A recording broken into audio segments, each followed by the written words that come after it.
Welcome to Vantage Tools. This week, the effective executive and the efficient assistant, part 3. The questions this cast answers are, how do I work well with an executive assistant? What if I share my executive assistant? How can I work with a remote assistant? Give the gift of a head start this December. With our First Job Fundamentals and interviewing series, they're the perfect presents for recent graduates or anybody entering the job market. You can buy today and gift today, offering immediate access to invaluable guidance and interview prep. And we won't tell if you gift it to yourself. Our products are packed with practical advice to help navigate the early stages of a professional journey and that tricky interview process. Don't miss the chance to be part of someone's success story. Visit our website now and give the gift that truly makes a difference this December. Next up, managing the executive's office. Number 7 of our outline, our substantial outline. Yeah, we promised that this would be a multi-parter, and surprise, it is. So in this part 7, there are a couple of things that we recommend regarding the executive's office or cube space, depending on whatever your work space looks like. This makes me so excited, the idea of this. Like, start by cleaning the entire office out. Yeah, just start there. Clean it out. Remember back to the previous part, if you've got a remote assistant, they've come to your office executive and now they're here with you and they are helping you. And Kate's not lying. Clean the entire thing out, like literally, like everything comes out. You and the admin come in one day, weekend or not, whatever your preference is, irrelevant, working in the yard clothes, because you got to assume you haven't moved some of these things in a while. It's going to be dusty back there. Dusty. Yeah, exactly. It's just not great. But you're going to drag everything out of your office. And if the exec and the admin are in different locations, then the admin comes to the executive's office in that series of days, one of which is this day, the initial setup period day, in order to do this activity. Yeah. Does that sound amazing? It does. Actually, kind of does. I really like a good cleaning the office out, like a good spring cleaning, get everything out, wash it all down, put it all back better than you found it. I do. I love it. When it's empty, when you've gotten everything out, when it's completely empty, then you can really decide what goes back in. And there may be some culling here. Mm-hmm. This is a series of choices. So. Yeah, depending, right? Some people might be their office might already be pretty well streamlined, I suppose. But you might be making a series of choices. And if you're not certain about what goes back in and what doesn't, put it in a box nearby, label that box with a question mark. If it goes in the box and then that thing doesn't come out in the next 90 days, it's time to go. Yeah. Give it away, donate it, give it to maybe you or your admin. That's a choice. But if it's not been touched in 90 days, time for that to go. Exactly. And folks, this cleaning out process, it's all part of the larger process of getting the exec in a headspace and in a mind frame where they let go of controlling things. We can't tell you how many executives have all sorts of crap in their offices that they never use and that they never look at. I mean, we all do in those spaces we're in often. What's more, stuff, the existence of, the having of stuff, becomes something to hold on to, right? You'll hear them say things like, well, I can't just give this to my admin. I might need it when they're not available, and how would I know where to find it? And the thing about it is, folks, that almost never, ever happens. It's an overbearing behavior. It's born of control. I may have suffered from this at previous points in my life, that want to know where everything is and have control of all of the things. But keeping it in your office, where by definition the admin doesn't have it, puts it in a position where the admin, who might actually need all of these files and things, can't get access to them. Mm-hmm. So it's all a process of divvying up who needs what and the executive letting things go. Which is hard. It's so hard. It's hard for us as executives. And this is the physical manifestation of that. Yeah. Then we set up the printer for wireless printing, Wi-Fi, internet printing. Mm-hmm. This is a really good tip for admins who are virtual. And honestly, it's a really great tip for all humans. Yeah, for all humans, I agree. I totally agree. If your admin is virtual at least part of the time, definitely it's something that we want to do. We want the admin to be able to print remotely, essentially via email, to the executive's printer, so that all of the documents, forms, etc., that the executive needs printed can be sent by the admin to the executive printer.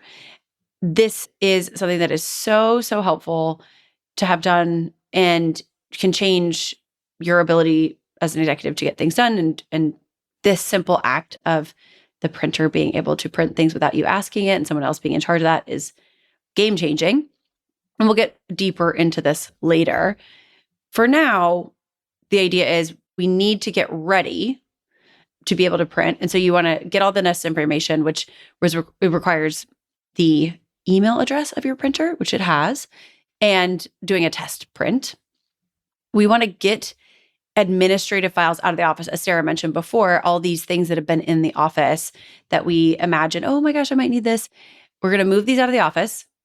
The admin is going to take them to their office. So any files, administrative in nature, go to the admin's office.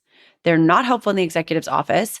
The admin is way more likely to need them. And if they're in the executive's office, especially if you have a virtual admin, they're not going to be able to get to them. And it's just going to make things harder. It's going to delay things when we're trying to transfer them. They should, because of their use, most likely use, be in the admin's office. And we're going to set up the ability to get copies of them should we need them. Yeah. I would also say it's kind of helpful having these types of administrative files with your admin to save you, the executive, from doing some of those small things yourself. Remember, if you're going to have just gotten an admin or you're going through this process for the first time, potentially, what that means is you're used to doing a lot of those things yourself. Mm-hmm. And you'll fall back into old habits. If those things are still in your office, chances are you'll fall back into old habits and do those things yourself. What better way of, I want to say forcing yourself to learn the lesson, but forcing yourself to learn the lesson that you need to let things go by creating physical barriers to being able to do it yourself, because quite literally, it's not even in here. I couldn't do it if I wanted to do it myself. So that. Yeah, absolutely. Because information still needs to go back and forth, though, we have another recommendation. Exactly. We need to agree on inbox and outbox. So for those who are in an office, co-located, that means physical trays on the executive's desk signify things the executive needs to look at, a la inbox, and things the executive is done looking at, a la outbox. It's an easy way for the executive and their admin to communicate without actually having to meet up or even to converse, frankly. If it's in the inbox, the exec hasn't seen it. If it's in the outbox, the admin can take it back. Now, when in hybrid or remote situations, this can be easily done with whatever your file storage service of choice is. We'll use, for the purpose of this explanation, Dropbox. We use Dropbox and Manager Tools.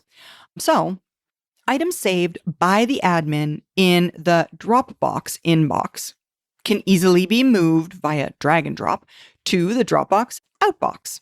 And since it's unlikely, in this case, because it's not sitting on their desk, that the Dropbox inbox or outbox will catch the eye of the executive, as an in-person box might, we'd have the admin schedule a daily reminder to check in the inbox in order to prevent the executive forgetting.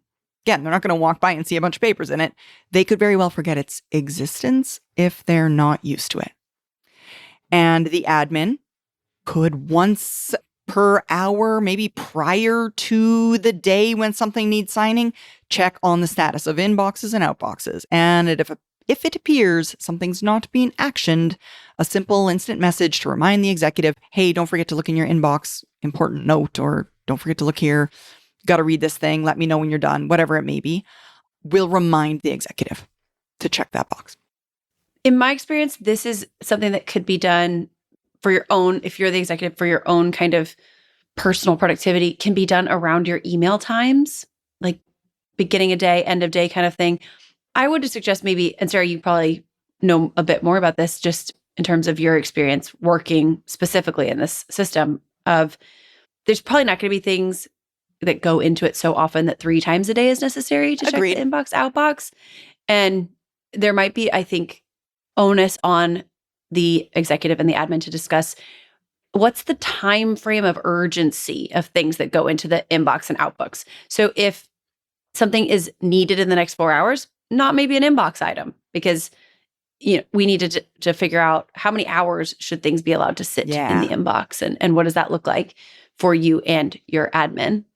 I find the assumption one person makes about the urgency of the inbox and the assumption the other person makes about the urgency of the inbox are perhaps different. Yeah, I agree. And I do think, Kate, that kind of varies based upon whether or not they're an executive and an admin that are in person or remote. Because if, for example, it's something that the executive needs to sign, well, because the admin's not in the same office, if they're remote, that thing's not even going to be in the inbox. That thing's going to be on the printer, right? So there are more things to work out with the virtual than there are in person. But to your point, sometimes it's something to sign, and that thing might be needing to go to another department or going somewhere else, and it's far more urgent. But not necessarily. It could just be a memo. You could have more than one inbox, right? You could have a suspense and et cetera. But yeah, you're absolutely right. Agreeing on urgency is important. Yeah. Also, something that is actually urgent, depending on how messy you are, the admin keeps the work area of the desk clear. If you're co-located with your admin, if you and your executive are co-located, the work area of the desk needs to be clear for clarity of purpose, security, etc. 2 main reasons: clarity of purpose and security. This is the admin's responsibility to keep the work area of the desk clear, not to put things in that area. Right. And keep that pristine. And to your point about urgency, we also recommend creating read, hot, sign, and suspense files that get shared and traded every day. So another kind of area where we're overlapping urgency and action. Decisions about urgency and action, I should say. Specific to situations where the exec and the admin are in the same office location, files for specific actions of read, hot, sign, suspense will really aid us in passing information back and forth, passing actionable content back and forth, so that things that need action, as opposed to just things that we need to know or read about or be aware of, things like that, are in the area where a person knows what to do with them. Yeah, it gives more comms than just inbox generically, right? Right. And the placement of something in that specific area or in that folder file then communicates how to proceed. Yeah, exactly. That's part of the value of a process that you are both involved in. Yeah. This process is when something is here, the next 3 steps are known for this particular action, which is maybe something that isn't always talked about around these kinds of things. Like the fact that if a certain set of behaviors is required, simply putting something in the place where that process is begun can kick it off, and yeah, exactly. Doesn't require you guys to talk about every single. Right? Well, and it's so much harder when you're virtual. I mean, every manager on the planet Earth, you don't have to be an executive to know. When you're virtual, the opportunities to connect on those small things are less. You have to seek them, I guess is what I'm There's saying. fewer organic, hey, well, I've gotcha. Exactly. Moments. Which means you have to send a Slack or an instant message of choosing. And if you send 30 instant message of choosings to somebody, it quickly becomes a lot of things to weed through later. So having ways of communicating without needing to communicate, super helpful. Mm-hmm. Okay, another thing that, again, speaking to the management of the executive's office, that the admin, in this case, is responsible for. Admin is responsible for controlling access, when possible, to the executive's office. Now, this is when possible. That is, the admin is co-located with the executive. The admin controls access to that person's office. Meaning, if they have any chance of doing so, and don't assume that you don't have a chance of doing so, move your admin to a place in front of or near the door to your office. Don't allow your admin to say, stay where they are because they really like it over there. It's near the window. Having them near the office door is more useful. That is, it ensures that your admin is where you need them when you need them more often, saving everyone time. Now, if your admin's distant from you, it's going to significantly cut down on your ability to just call for them to, hey, pop into the office real quick. I got to talk to you about something. And you might think you can text or you can call, but we found that the need to call, pick up the phone essentially, cuts back on so many opportunities, again, for those short exchanges, which you will find if you're in person become a huge advantage in terms of efficiency for both of you. In my mind, it's very similar to the experience that happens when there's a lid on the candy dish. People take a lot fewer candies when there's a lid on the candy dish. Picking up the phone, it's the lid of the candy dish. Picking up the phone is a barrier to communication, whether you really feel like it is or isn't, it is. And this is just a human thing. You pick up the candies if there's no lid. If there's no phone and you can just yell out the door, yeah, you're more likely to do it. Yeah, exactly. So having them near to you increases those moments of communication, and more communication is better. And when we're talking about controlling access, we mean it. I mean, there's nothing wrong with telling your directs. If you're in the office, they still need to check with your admin before they can have time with you, can come in, share with them, hey, it may look like I'm available. I'm at my desk. I'm not on the phone. The thing is, most people don't check your schedule in advance. And yeah, so you could be working on something, deep thinking, focused work, and that may look free. And y'all know, you're not sitting at your desk just waiting for someone eating to pop bonbons with your feet up. Right. Yeah, you're probably thinking about something, you're working on something, you're doing something. And while you want your door to be open, cue the air quotes, it's not a good thing if you're spending 5 minutes that look free, but you're actually prepping for a call with your boss or drafting a special email that's really important.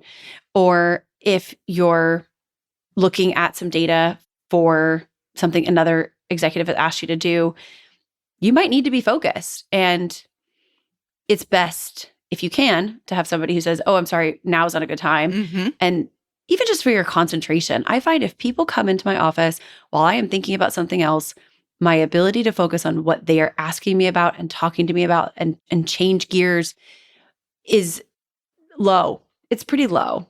If you're me, now you're doing two things poorly. You're poorly listening to this while poorly trying to fumble your way through the other thing. It's really hard to switch those gears.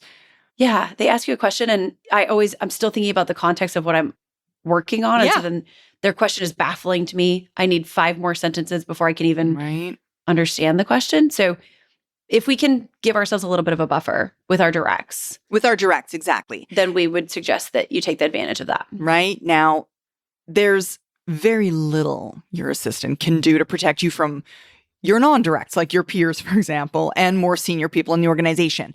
And that's fine. You don't need a lockdown on your office. All you need is a smart filter. That's all. If the opportunity arises where an individual could be redirected to another time, great. That's all this is. Just preventing people from walking in willy-nilly. It's not meant to stop important conversations, nor should you stop more senior people coming into your office whenever they want to come into your office. It's just meant to, give you a bit of overhead. Yeah, because you'll find as an executive already that your time becomes less and less your own. And since it's the ultimate metric, then we have to, as executives, paying attention to metrics. Time is the ultimate metric. We need to be paying attention. Mm-hmm. Bill Gates once said he had no interest in gambling for more money, but if he could gamble his money for more time, he would do it. And there's some things you can't get more of. You only get one physical being and a certain amount of time. Mm-hmm. So we need to be cognizant of where we spend our time in order to be effective. And that means really kind of guarding our time very jealously. Yeah. Keeping the time that we have focused on the right things. But people will be vying for your time. And so there'll be constant interruptions, schedule changes. And your admin is essentially able to, in many cases, provide an additional pair of hands to protect that time. Much easier to do so if she's right outside your office. If he is close and can protect the access to you, then that will help you to do that. Mm-hmm. And okay, don't worry, interruptions will still happen. Oh, they will. We wish that this was a foolproof solution. They're going to happen, but they're going to be reduced noticeably. And that's what we want if you can get help from a close by admin. In a recent CNBC article about learning and development organizational programs, 84% of employees expect their employers to provide the training and education they need to stay up to date with changing skill sets in their industry. And in the survey, more than 3/4 of employees said they'd stay with their organization long term if it offered better training and development opportunities. The article goes on to recommend the use of school-like class structures instead of individual virtual learning modules because taking classes together can foster accountability and drive discussion. People learn from their teachers, and they learn by going through a program with a cohort of peers at the same time that hold them accountable and allow them to share their ideas with one another. Well, if these things sound familiar, it may just be because over here at Manager Tools, we've been doing that exact thing for over 10 years. If you're interested in understanding more about how Manager Tools can help you and your organization, as well as your employees, contact Maggie. Her email address, maggie@manager-tools.com to learn more. All right, so now managing the executive's relationships. Because so much of an executive or a manager's time is spent relating to others, relationship management is hugely important. But the tasks of maintaining the relationship itself are not of high value. The relationship is. And again, your admin plays a huge role in helping with this as well. Yeah. The admin needs to monitor and support the frequency and quality of the executive's network of relationships. Mm-hmm. Figuring out who the exec has and hasn't talked to, and making sure all the relationships stay current by creating calls and meetings on the calendar for the executive is what we're talking about here. And this would take the form, usually, of a daily or weekly call or touch base sheet. Yeah, like a checklist kind of. Yeah, a checklist of the people that you need to talk to, that you need to pay attention to, whose relationships are important for you to monitor and measure and support. Oh gosh, that sounds so nice. I know, right? Because, I mean, how many times have you heard us over here at Manager Tools say relationships matter? And they matter hugely, even more if that's even possible, when you're an executive. And again, to Kate's point a moment earlier, you're going to have less and less time for the facilitation. And because your mind is going to be working a million miles a minute, especially those of you who, like me, are not overly people focused, it's not even going to occur to you that you've not talked to an important contact whom you ought to talk with constantly for 2 months. And those things can fall by the wayside. And then you realize, oh, dang, haven't been fostering enough in that relationship. So your admin can just be, again, she can help her, or he can help by setting up that framework so you can focus on the relationships, not on the administration of ensuring those relationships are maintained. Okay. Which takes us to managing the executive's administrative deliverables. These are all the administrative tasks that employees, managers, and leaders have to deal with that executives need only be told were done. And we talked a little bit about this in the previous parts of this guidance. But to be clear, as a reminder, executives do not prepare documents, do not fill out forms, do not fill out timesheets or expense reports, regardless of what they want to do. You're going to have to give up some of your spreadsheets, y'all.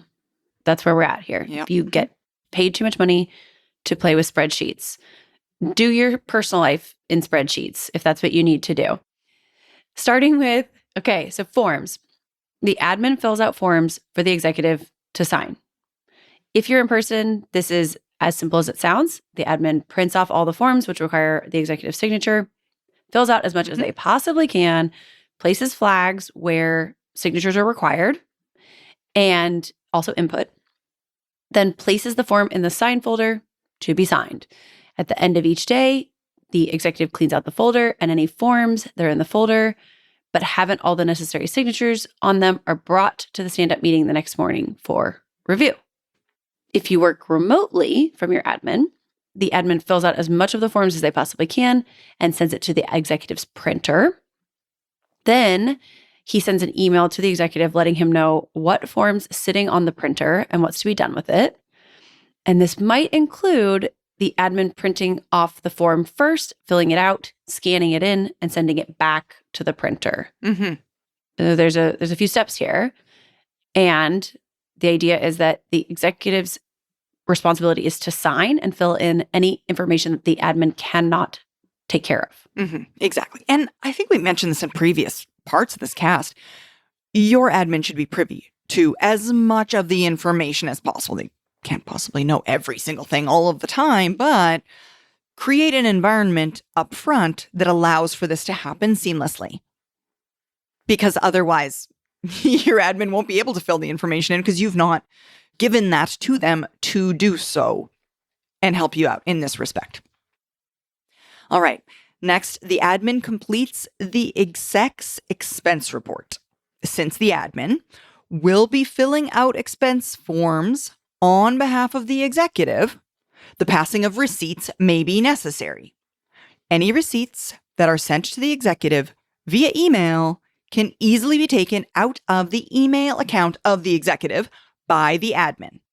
And paper receipts, in most cases, the executive can just simply take a photograph on their smartphone of, using whatever instant messaging tool is most convenient, send them directly to the admin at the moment the expenses occurred. Like literally, standing in line at Starbucks, purchasing your coffee, you've got a receipt in one hand, you take a picture of it, you Slack or instant message or text it to your admin, throw receipt in trash. And this prevents the executive needing to carry around a stack of paper in their pocket, right? Or like filing this like tiny little accordion file full of all of these receipts, or they themselves uploading them into a necessary expense tracking software. It's just that easy. The admin just gets all the receipts and they take care of it from there. This does require, because the admin is going to handle the forms from here on out, that they are responsible for maintaining effective, positive relationships with the support personnel responsible, the person who's, receiving expense reports, maybe. Perhaps. Yeah, sure. And as well, probably network admins in the firm, so that when the executive needs something, the admin should know where to get it and from whom to ask help and support and things like that. So having positive relationships with those people will be useful in getting all of these things done. Yeah. I mean, not only is it valuable for the executive in this case to have a great relationship with their peer, but it's pretty important that your admin has a great relationship with your peer's admin. So that presumably, I would assume, you're going to have to liaise. There's going to be meetings set up. There's going to be all these types of things. They should be able to communicate quickly and easily and well amongst one another in order to ensure that you, the executive, get what you want. And in some cases, that's finance. To your point with expenses, it could be HR, it could be talent management, whomever those necessary parties are. Right. All right. So that brings us to the end of the cast. We started out by saying that many executives grossly underutilize their admins. And the primary sin of this is under delegation. And that's still going to be true 5 years from now, manager tools notwithstanding. And we encourage you to delegate fully, to push things to your admin, shared admin or not, and discover what your admin skills truly are. Admins are a huge asset to an executive's ability to be effective. But if not used by your organization, it will rightfully eliminate the role, which is a huge loss for you and your organization and administrative professionals everywhere. We say it's possible that as you start to stretch and grow your admin, you'll discover he or she is not up to the task. In this case, feedback, coaching are absolutely called for, even more so than for your directs, because they have more standing in the company's eye, even though sometimes they provide less value to the firm than your admin does. And if you make a good faith effort, you really work at it and it's not working out, you can ask for his resignation or terminate them and find a more efficient and effective admin. We really strongly encourage you. Do not live in inefficiency hell out of loyalty or some misguided sense of obligation. If your admin is not doing their job, please treat them with the same respect you would any of your other directs and let them be successful elsewhere. This is an incredibly crucial role, and their support of you is worth their weight in gold to you, to the organization. And sometimes there are people who are not going to be well suited or willing. Exactly. And There's not everyone multiple knows scenarios. what all jobs entail when they get them. I mean, some of the things we suggested are a change. Absolutely. And this might seem like a small job to some people, that this is an unimportant or something that a job that is, people may not recognize the value of this role and go into it with wrong expectations. In any case where someone is not performing to standard, we would ask of them to be successful elsewhere. Exactly. This is so important because the best executives know that they are made enormously better with a great admin. We have to find the right person and then put in place systems and processes to make ourselves effective, which does take an efficient administrative assistant, whether they're yours, co-located, shared, or remote. We'd love for it to go well for you. Yeah, absolutely. Thanks, Sarah. Thanks, Kate. That's it for this week, y'all. Thank you so much. We'll be back next week with a new topic. Have a good day, y'all. Bye, everyone.